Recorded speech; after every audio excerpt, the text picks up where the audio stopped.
अफरीदी साहब खैबर पख्तूनख्वा के वज़ीर आला होंगे और जो आज शहादतें हुई हैं औरंगज़ेब डिस्ट्रिक्ट में, खान साहब ने इंतहाई गम का इजहार किया है और खान साहब ने ये कहा है कि इन शहादतों के बाद अब मेरे पास कोई चारा नहीं है कि मैं इस तमाम अमल से अपनी पार्टी को और अपनी हुकूमत को दूर करूँ।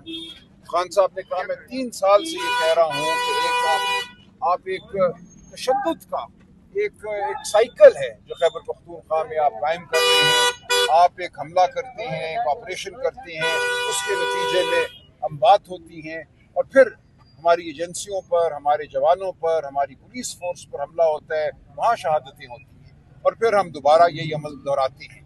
तो खान साहब ने पिछले 2 साल, 2.25 साल से कई बार ये कहा खैबर पख्तूनख्वा हुकूमत को कि इस अमल से दूर हो और अपनी इस अमल से जो बेगानगी है या इस अमल को जो रद्द करने का अपने इजहार है वो बावसूख तरीके से किया जाए, ऐसे तरीके से कि कोई इब्हाम ना रहे खैबर पख्तूनख्वा के लोगों में कि हम इस अमल के हामी नहीं हैं।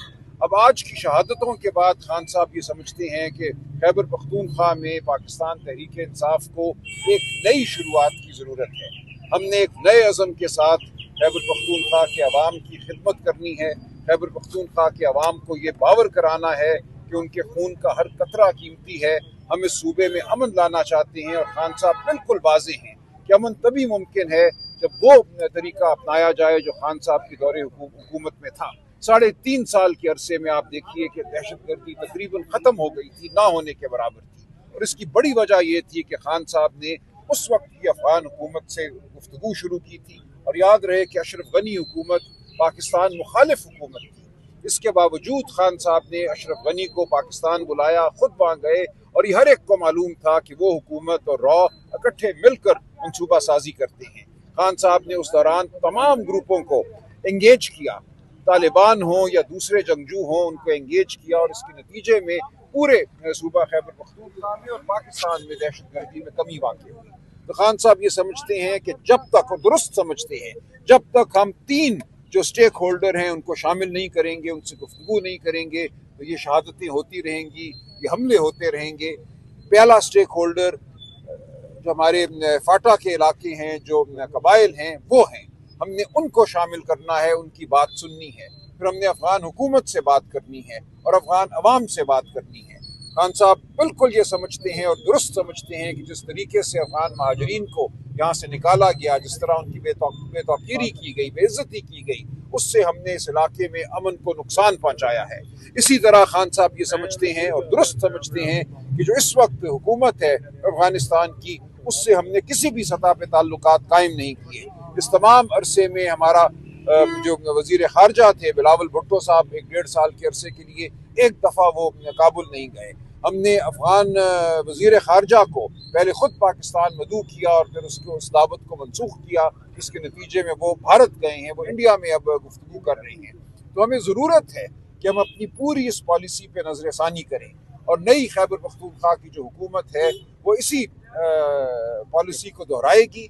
ये पॉलिसी ज़ाहिर है वफाकी हुकूमत की पॉलिसी है, सूबाई हुकूमत तो इस पॉलिसी को तब्दील नहीं कर सकती, लेकिन बतौर सूबाई हुकूमत हम पुरजोर तरीके से मुज़ाहमत करेंगे और मज़म्मत करेंगे इस पॉलिसी की, जिसकी वजह से सूबा खैबर पख्तूनख्वा में यह खूरेज़ी जारी है और शहादतें हो रही हैं। शहादतों पर हम बहुत अफसरदा हैं।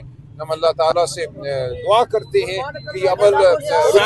सोहेल अफरीदी का नाम इन्होंने कंफर्म किया है, उन्होंने कहा कि मुशावरत करने के लिए सोहेल अफरीदी का नाम कंफर्म है, सर बताइएगा। सोहेल अफरीदी साहब का नाम कंफर्म है। ठीक है, खान साहब के फैसले से तमाम लोग होंगे जितने सूबाई असम्बली है, बिल्कुल होंगे। ये मैं नहीं समझता कोई ये तसव्वुर भी कर सकता है कि खान साहब के फैसले को ना माने।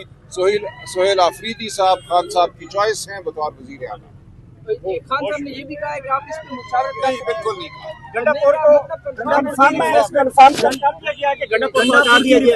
जी ऐसा ही है, ऐसा ही है। फैसला इंटरनल लड़ाई की वजह से हुआ है? नहीं, कोई इंटरनल लड़ाई की वजह से नहीं। जो आज शहादतें हुई हैं, मैं समझता हूँ वो आखिरी एक अमल था जिसने खान साहब को मजबूर किया इस फैसले पे। मामलात अपनी जगह थे। 2-2.5 साल से ये जो मामला है खैबर पख्तूनख्वा में खूनरेजी का, दहशतगर्दी के खिलाफ जिसको आप ऑपरेशन कहते हैं, खान साहब समझते हैं ये बिल्कुल एक गलत पॉलिसी है। इसके नतीजे में दहशतगर्दी बढ़ती है, कम नहीं होती। गंडापुर साहब की रिप्लेसमेंट में कौन आ रहा है सर? सोहेल अफरीदी साहब जी। नहीं, देखिए, मैंने अर्ज किया ना कि खान साहब बहुत अरसे से अली अमीन साहब से ये तकाजा कर रहे थे, उनको हुक्म दे रहे थे कि अपनी हुकूमत को वाज़ेह तौर पे इस तमाम अमल से दूर करें। और अब खान साहब समझते हैं कि एक नई शुरुआत की हमें ज़रूरत है। नए वज़ीर आला के तहत जो खान साहब का नजरिया है, जो उनका विजन है, उस पर इंशाअल्लाह अमल होगा। सर, ये मंडे को मुलाकात करके थे, क्या मुतमिन नहीं कर पाए थे? देखिए सर, अगर अदम एतमाद के जरिए हटाया जाएगा, अदम एतमाद के जरिए हटाया जाएगा या फिर खान साहब के हुक्म के बाद इस्तीफा दे दिया जाएगा? नहीं, बिल्कुल अदम एतमाद की कोई जरूरत नहीं है। अली अमीन साहब को खान साहब ने हुक्म दिया है कि वो इस्तीफा दें। नहीं, वो बिल्कुल मानेंगे, ऐसी कोई बात नहीं। वो इस्तीफा दें और सोहेल अफरीदी साहब को असेंबली जो है मुंतखब करेगी नया वज़ीर आला। मुलाकात करके गए थे, मुतमिन नहीं कर पाए थे मंडे वाले। देखिए, मैं इस बारे में कुछ नहीं कह सकता। खान साहब का फैसला हमारे सामने है और आज जो शहादतें हुई हैं औरंगज़ई डिस्ट्रिक्ट में, खान साहब ने कहा कि इसके बाद अब मेरे पास और कोई ऑप्शन नहीं है सिवाय इसके कि हम इस अमल से अपने आप को दूर करें। ये शहादतें बहुत अफसोसनाक हैं। खान साहब ने ताज़ियत भी की है, अपने दुख का इजहार किया है और उन्होंने कहा है कि इस मोहलिक पॉलिसी से हमने अपने आप को दूर करना है। शुक्रिया जी। गिरफ्तारी से